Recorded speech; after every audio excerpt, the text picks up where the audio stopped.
Welcome dear learners. ఈ PG entrance లో భాగంగా నేను ఆగస్టు 16వ తేదీ పెట్టిన వీడియోకి రెస్పాన్స్గా నాగార్జున యూనివర్సిటీ నుంచి 2013 క్వశ్చన్ పేపర్ ఒకటి వచ్చింది. తర్వాత ఎస్వి యూనివర్సిటీ నుంచి 2018 క్వశ్చన్ పేపర్ వచ్చింది.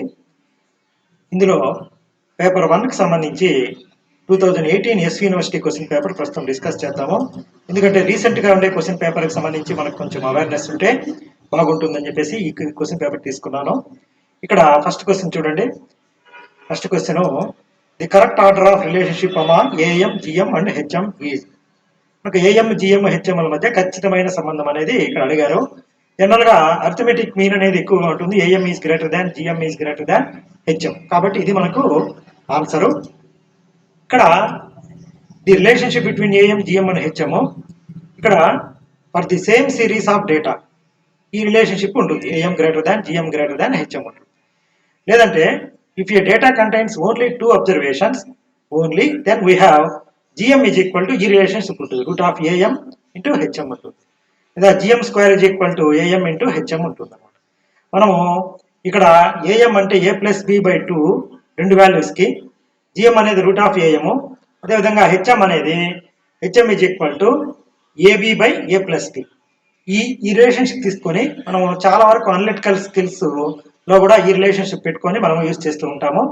కాబట్టి మనకు వాళ్ళు ఇచ్చిన ఆప్షన్స్ లో ఏఎం అనేది always greater than GM, greater than HM ఉంటుంది.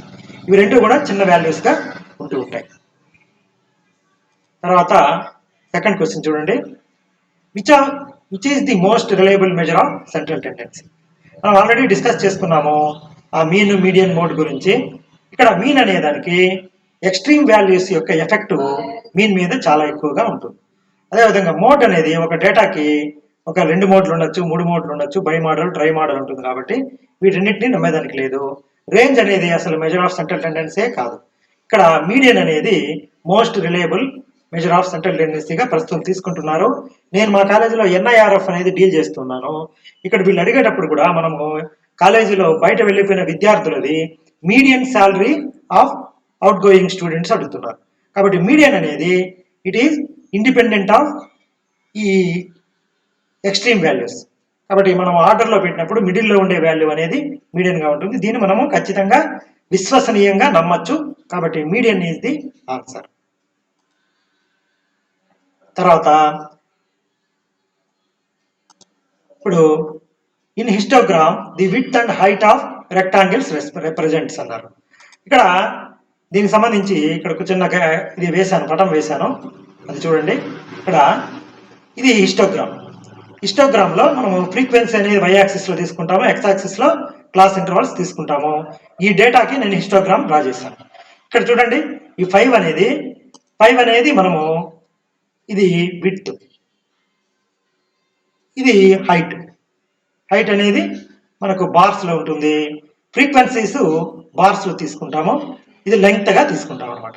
ఫ్రీక్వెన్సీస్ లెంగ్త్ గా తీసుకుంటాం. అదేవిధంగా ఇది ఫ్రీక్వెన్సీ పాలిగాన్.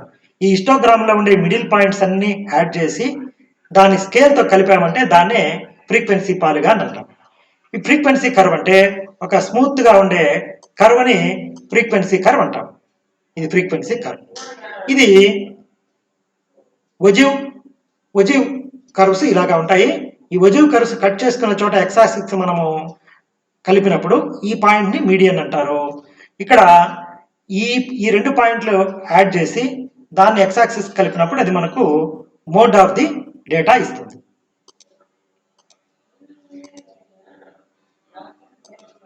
ఓకే, కాబట్టి మనము ఆన్సర్ దీనికి class interval and frequency. Width అనేది క్లాస్ ఇంటర్వల్ గా తీసుకుంటాము, హైట్ అనేది ఫ్రీక్వెన్సీగా తీసుకుంటాం. ఇక్కడ the Bowley's coefficient of skewness lies in the following intervals అన్నారు. నేను ఆల్రెడీ మీకు చెప్పాను, మనం ఏదైనా కోఎఫిషియంట్స్ ఉన్నప్పుడు వాటి యొక్క రేంజెస్ అనేది మనం చేసుకోవాలి. రేంజ్ అనేది ప్రాబబిలిటీకి range 0 to 1, Bowley's coefficient of skewness range minus infinity to plus infinity. చూడండి, minus infinity to plus infinity.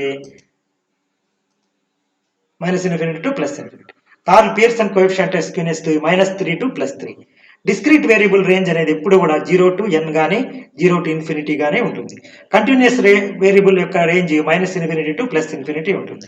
Discrete variables does not take negative values. Curl Pearson coefficient of skewness the -1 to +1. Regression coefficient 0 to infinity ఉంటుంది అనమాట.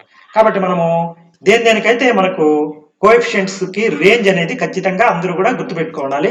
ఆ range మీద కూడా questions వస్తూ ఉంటాయి. అదొక important concept. Sheppard correction suggested correction to the moments to reduce experimental error, grouping error, relative error, standard error అన్నారు. దీనికోసం నేను ఎఫ్ఎంఎస్ లో ఉండేది అట్లే మీకు ఇక్కడ ఎఫ్ఎంఎస్ లో ఉండే పేజ్ అట్లే స్కానింగ్ చేశాను. Sheppard correction for moment. In case of grouped frequency distribution, while calculating moments, we assume that the frequencies are concentrated in the middle. మనం ఏం చేసుకుంటామంటే మనము గ్రూప్డ్ ఫ్రీక్వెన్సీస్ లో క్లాస్ ఇంటర్వల్ ఉంటుంది, మిడ్ వాల్యూ తీసుకుంటాం. Mid value తీసుకొని దాన్ని X గా తీసుకొని X into F F into చేసి ఎఫ్ ఇంటూ ఎక్స్ కానీ లేదా దానికి డీవియేషన్ తీసుకొని చేస్తూ ఉంటాం. ఆ రకంగా మనము క్లాస్ ఇంటర్వల్ లో ఉండే వాల్యూస్ అన్ని కూడా ఒక మిడ్ పాయింట్ కి ఉన్నట్టుగా తీసుకుంటాము. దాన్ని గ్రూపింగ్ ఎర్రర్ అని అంటూ ఉంటారు. ఈ గ్రూపింగ్ ఎర్రర్ రెడ్యూస్ చేయడానికి షెపర్డ్స్ అనే ఆయన ఈ షెపర్డ్స్ కరెక్షన్ ఫర్ మూమెంట్స్ ఇచ్చాడు. ఇది μ2 కి ఇది షెపర్డ్స్ కరెక్షన్, μ3 కి ఏం కరెక్షన్ లేదు, μ4 కి ఇది కరెక్షన్. వీటి మీద కూడా ప్రతిసారి కూడా క్వశ్చన్స్ వస్తూ ఉంటాయి. కాబట్టి ఇప్పుడు మనకి ఇక్కడ ఆన్సర్ గ్రూపింగ్ ఎర్రర్ రెక్టిఫై చేయడానికి అని చెప్పేసి షెపర్డ్ ఈ కరెక్షన్స్ ఫర్ మూమెంట్స్ సజెస్ట్ చేశారు. ఇది స్టాండర్డ్ క్వశ్చన్. ఇది విత్ యూజువల్ నోటేషన్ μ3 డాష్.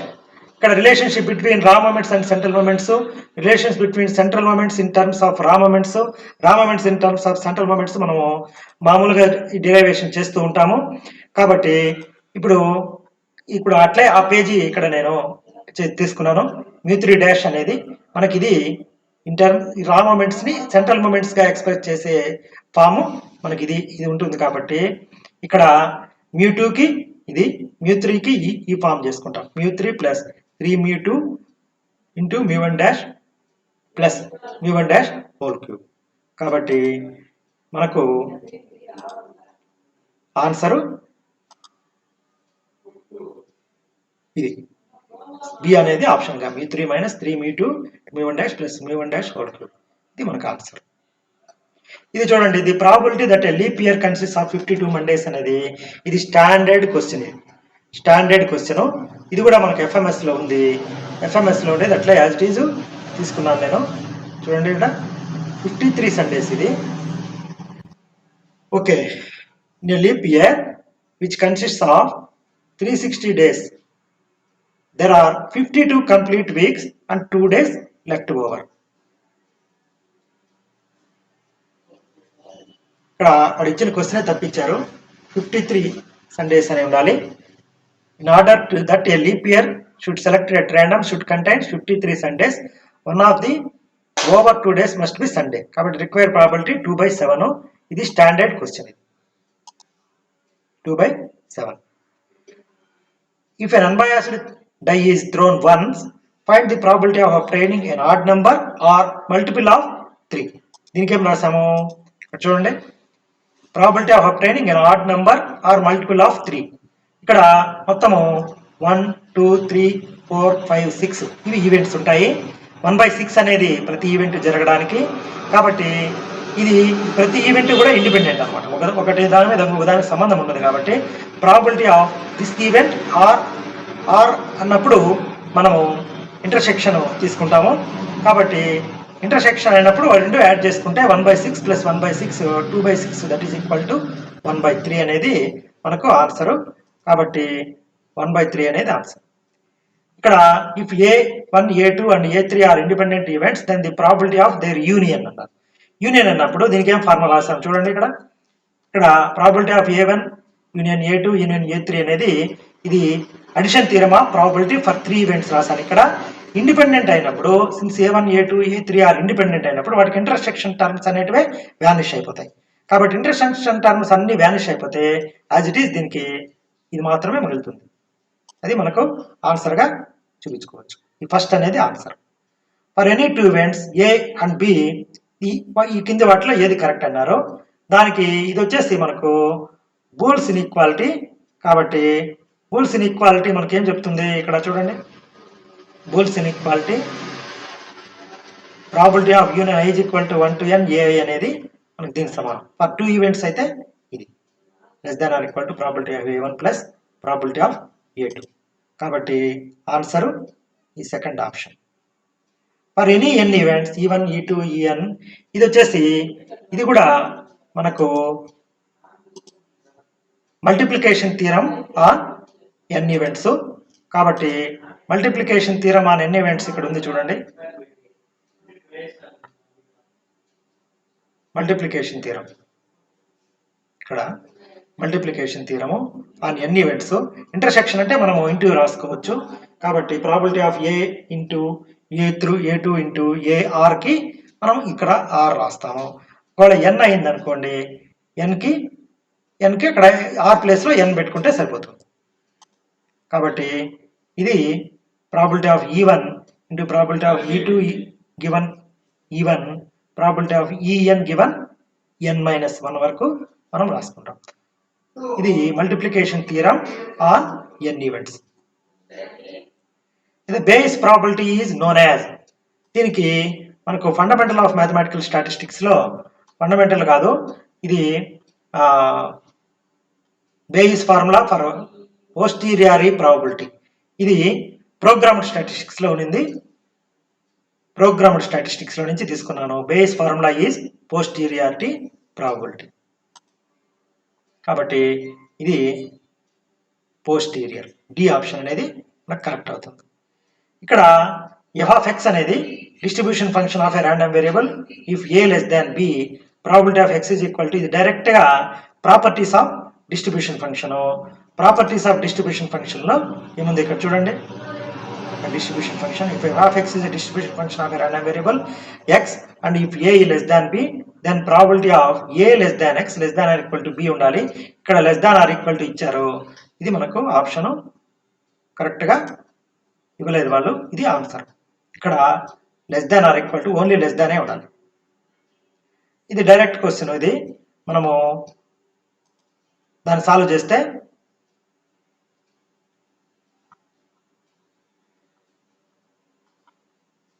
ఇది డైరెక్ట్ క్వశ్చన్. ఇది సాల్వ్ చేస్తే మనకు ఇక్కడ k plus 2k plus 3k ఎంత మొత్తము 6k is equal to 1. 6k is equal to 1, k is equal to 1/6. ఇది 15th. ఇది ఇక్కడ 15th మనము ఇక్కడ డైరెక్ట్గా ఉంది. దీనికి ఆన్సర్ e⁻−x. Answer e⁻−x. అదేవిధంగా చెబిషెవ్ ఇన్ఈక్వాలిటీ, ఇది standard question. Chebyshev inequality, Cauchy Schwarz inequality ఖచ్చితంగా అందరూ నేర్చుకో ఉండాలి. కాబట్టి చెబిషెవ్ ఇన్ఈక్వాలిటీ ఏమనేది ఇక్కడ నేను స్కానింగ్ చేసి పెట్టాను. Chebyshev inequality the role of standard deviation సంబంధించినది.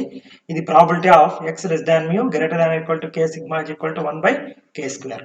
ఇది డైరెక్ట్గా అందరూ కూడా గుర్తుపెట్టుకోవాల్సిన చెబిషెవ్ ఇన్ఈక్వాలిటీ. అదేవిధంగా Cauchy Schwarz inequality. Cauchy Schwarz inequality ఏముందో చూడండి. Cauchy Schwarz expectation of xy whole square less than equal to expectation of x² into expectation of y². ఇవి కూడా స్టాండర్డ్. ఇది expectation of x² is less than or equal to మనకు ఈ C అనేది ఆప్షన్గా ఉంటుంది. ఇక్కడ మూమెంట్ జనరేటింగ్ ఫంక్షన్ అనేది డైరెక్ట్ క్వశ్చన్ e⁻tx. నేను తయారు చేసిన దీంట్లో నుంచి డైరెక్ట్గా మనం ఇక్కడ పైన పెట్టుకున్నాము చూడండి. దగ్గర mxt is equal to E expectation of e⁻tx. ఇది ఇక్కడ ఎక్స్పెక్టేషన్ ఆఫ్ x, ఇది expectation of e⁻tx, expectation of e⁻itx. ఇది డైరెక్ట్ క్వశ్చన్. ఇది ఇవేవి కాదు.